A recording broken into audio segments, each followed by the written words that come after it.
Anthony, well, debate filled a downtown Jacksonville church this weekend over a sexuality statement. First Baptist held an open mic night for community members to voice their opinions about the new requirement that church members need to agree to biblical sexuality. That sexuality statement requires members to agree so they do not have an interruption in their membership. Is that document legal? On your side, Zach Wilcox verifies tonight.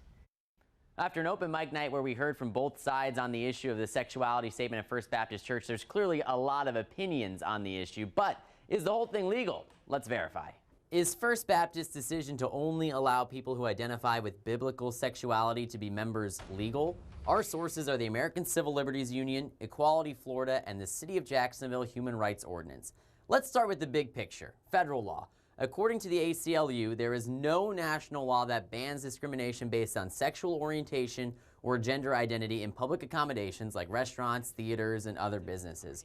Narrowing in a bit, let's take a look at the state of Florida. Currently, there is no law. According to Equality Florida, there hasn't been any movement on the Florida Competitive Workforce Act, which would prevent businesses from discriminating against people based on sexuality. However, according to a 2019 version of the bill that died in the Florida Senate, there would be provisions for religious institutions.